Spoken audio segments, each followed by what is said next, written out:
ქუთაისის მერმა ორწლიანი მუშაობაშია ჯამაშოთა მურღულია მედიასთან იმდინარე და განხორციელებულ პროექტებზე ისაუბრა.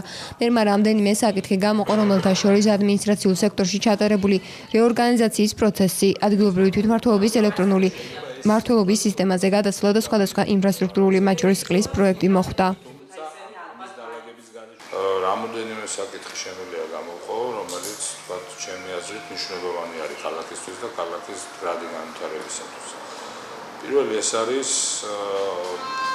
რეორგანიზაცია, რომელიც ჩატარდა მთლიანად ადმინისტრაციულ სექტორში. პირველი ახალი სტრუქტურა შეიქმნა და მინდა გითხრათ, რომ დაახლოებით 800 თანამშრომლიდან ეტაპობრივად ჩვენ ჩამოვედით 350 თანამშრომელს და ყველა შეუძლია გადაამოწმოს, მიუხედავად იმისა, რომ ზოგი უტიფრად იკვლება, რომ ადმინისტრაციული ხარჯი გაიზარდა, რიცხვებია შეუძლია ჩახედონ და ნახონ თუ რა იხარჯებოდა 2013 წელს, 2012 წელს და შეადანო რა იხარჯება ახლა ამ რეფორმამ რა მოიტანა. ამის შემდეგ ჩვენ განახორციელებთ ძალიან სერიოზული რეფორმები სხვადასხვა მიმართულებით, 7 მიმართულება იყო ადმინისტრების კუთხით ვამბობ. შორის იყო ელექტრონულ მმართველობაზე გადასვლა. დავთვალე დაახლოებით 3 საათი მე სჭირდებოდა დღეში იმისათვის, რომ ხელი ეწერა და ვიზირება დაედო და თარიღი დაეწერა.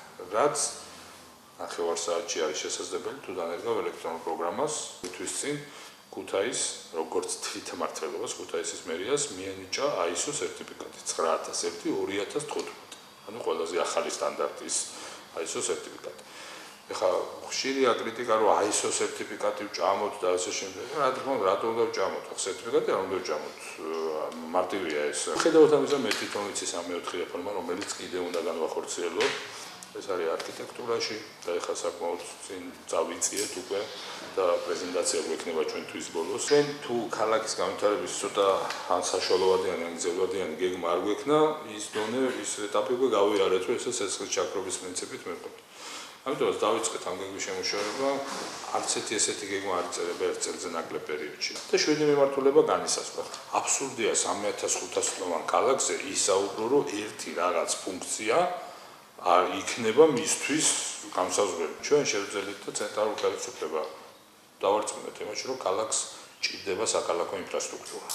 და პირველი რაცა ეს არის წყლისა და კანალიზაციის სისტემის მოგვარება, რომელიც ერთ-ერთმა ხელისუფლებამ ვერ შეძლო და ვერ შეეჭინა, მინდა გითხრათ. 2004 წლიდან არიან იყვნენ ისინი ხელისუფლებაში. და 2012 წელს მიუსწარით. ანუ ესე იგი 9 წელი ქუთაისისთვის არ ეცალა არავის. 12-ში გახდა 12 ქუთაისი, მათთვის ესეთი მნიშვნელოვანი. ძალიან ხავი ეს 9 წელი. რამდენი ქალაქის რუსთავში გამართულია, თბილისში გამართულია, რატო ქუთაისი მიტოვებული ჰქონდათ და 12-ში გაახსენდათ? ნამდვილად მათ ჰქონდათ მოლაპარაკებები დაწყებული და ტენდერამდე იყო მიყვანილი ქუთაისის დაახლოებით 15%-ის წყალმომარაგების რეაბილიტაცია. 27 მილიონ ლარზე არის საუბარი.